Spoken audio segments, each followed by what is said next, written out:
ಪ್ರವಾಸೋದ್ಯಮ ಕ್ಷೇತ್ರಕ್ಕೆ ಈ ಬಾರಿಯ ಬಜೆಟ್ನಲ್ಲಿ ಸಿಕ್ಕಿರೋದೇನು? 50 ಪ್ರವಾಸಿ ಕೇಂದ್ರಗಳ ಅಭಿವೃದ್ಧಿಗೆ ಯೋಜನೆಯನ್ನ ಈ ಬಾರಿ ಬಜೆಟ್ನಲ್ಲಿ ರೂಪಿಸಲಾಗಿದೆ.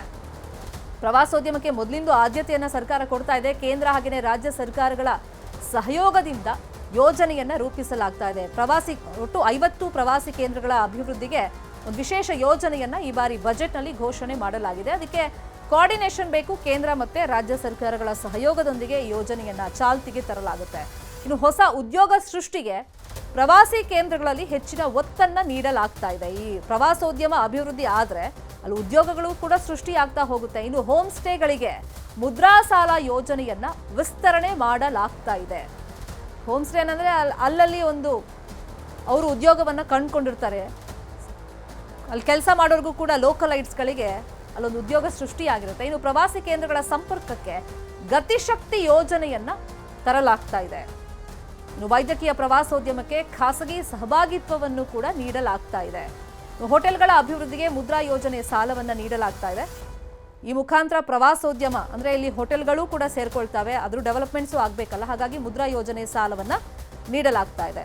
ಇನ್ನು ಶಿಕ್ಷಣ ಕ್ಷೇತ್ರಕ್ಕೆ ಈ ಬಾರಿಯ ಬಜೆಟ್ನಲ್ಲಿ ಸಿಕ್ಕಿದ್ದೇನು? ಪ್ರೌಢಶಾಲೆಗಳಲ್ಲಿ ಬ್ರಾಡ್ಬ್ಯಾಂಡ್ ಸಂಪರ್ಕವನ್ನ ನೀಡಲಾಗ್ತಾ ಇದೆ. ಈಗ ಮಕ್ಕಳಿಗೂ ಕೂಡ ಶೈಕ್ಷಣಿಕವಾಗಿ ನಾವು ನೋಡೋದಾದ್ರೆ ಈಗ ಟೆಕ್ನಾಲಜಿಯನ್ನ ಇಂಟ್ರೊಡ್ಯೂಸ್ ಮಾಡುವಂತ ನಿಟ್ಟಿನಲ್ಲಿ, ಡಿಜಿಟಲೀಕರಣ ಮಾಡುವಂತ ನಿಟ್ಟಿನಲ್ಲಿ ಈ ಪ್ರಯತ್ನಗಳಾಗ್ತಿದೆ. ಪ್ರೌಢಶಾಲೆಗಳಲ್ಲಿ ಬ್ರಾಡ್ಬ್ಯಾಂಡ್ ಸಂಪರ್ಕ, ಕೇಂದ್ರ ಸರ್ಕಾರದಿಂದ ಶಾಲೆಗಳಿಗೆ ಬ್ರಾಡ್ಬ್ಯಾಂಡ್ ವ್ಯವಸ್ಥೆಯನ್ನ ಮಾಡಲಾಗ್ತಾ ಇದೆ.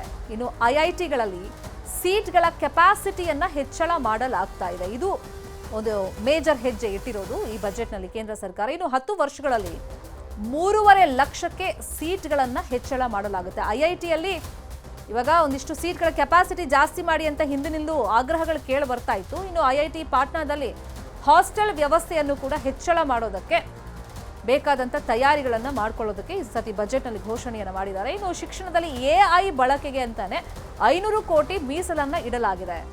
ಈಗ ಎಐ ಟೆಕ್ನಾಲಜಿ, ಆರ್ಟಿಫಿಷಿಯಲ್ ಇಂಟೆಲಿಜೆನ್ಸ್ ಅನ್ನೋದು ನಿಧಾನವಾಗಿ ನಮ್ಮ ಜೀವನದಲ್ಲಿ ಹಾಸು ಹೊಕ್ಕಾಗ್ತಾ ಇದೆ. ಈ ನಿಟ್ಟಿನಲ್ಲಿ ಶಿಕ್ಷಣದಲ್ಲಿ ಅದಕ್ಕೋಸ್ಕರನೇ 500 ಕೋಟಿ ಹಣವನ್ನ ಮೀಸಲಿಡಲಾಗಿದೆ. ಇನ್ನು 10,000ಕ್ಕೂ ಹೆಚ್ಚು ವೈದ್ಯಕೀಯ ಶಿಕ್ಷಣ ಸೀಟ್ಗಳನ್ನ ನಮ್ಮ ದೇಶದಲ್ಲಿ ಹೆಚ್ಚು ಮಾಡೋದಕ್ಕೂ ಕೂಡ ಒಂದಿಷ್ಟು ಕ್ರಮಗಳನ್ನು ಕೈಗೊಳ್ಳುವಂತ ನಿಟ್ಟಿನಲ್ಲಿ ಈ ಬಾರಿಯ ಬಜೆಟ್ನಲ್ಲಿ ನಿರ್ಮಲಾ ಸೀತಾರಾಮನ್ ಅವರು ಘೋಷಣೆಯನ್ನ ಮಾಡಿದ್ದಾರೆ.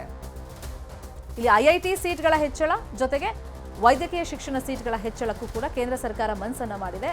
ಐಐಟಿ ಹಾಗೇನೆ ಐಐಎಸ್ಸಿಗಳಲ್ಲಿ ಸಂಶೋಧನೆಗೆ ಅನುದಾನವನ್ನ ನೀಡೋದಕ್ಕೂ ಕೂಡ ಹಣವನ್ನ ಮೀಸಲಿಡಲಾಗಿದೆ ಈ ಬಾರಿಯ ಬಜೆಟ್ನಲ್ಲಿ. ಇದಕ್ಕೋಸ್ಕರ ಭಾರತೀಯ ಜ್ಞಾನ ಸಂಪತ್ತಿನ ಬ್ಯಾಂಕ್ ಅನ್ನ ನಿರ್ಮಾಣ ಮಾಡಲಾಗ್ತಾ ಇದೆ. ಇನ್ನು ವೈಜ್ಞಾನಿಕ ಅರಿವಿಗೆ ಶಾಲೆಗಳಲ್ಲಿ ಅಟಲ್ ಟಿಂಕರಿಂಗ್ ಲ್ಯಾಬ್ ಅನ್ನ ಕೂಡ ಮಾಡಲಾಗ್ತಾ ಇದೆ. ಹೆಚ್ಚಾಗಿ ಇಲ್ಲಿ ಟೆಕ್ನಾಲಜಿಯನ್ನ ಸ್ಕೂಲ್ಗಳಲ್ಲಿ, ಅದರಲ್ಲೂ ಪ್ರೌಢಶಾಲೆಯಿಂದಲೇ ಇಂಟ್ರೊಡ್ಯೂಸ್ ಮಾಡುವಂತ ನಿಟ್ಟಿನಲ್ಲಿ ಕೇಂದ್ರ ಸರ್ಕಾರ ಶೈಕ್ಷಣಿಕವಾಗಿ ಒಂದಿಷ್ಟು ಹೆಜ್ಜೆಗಳನ್ನ, ಯೋಜನೆಗಳನ್ನು ರೂಪಿಸಿದೆ.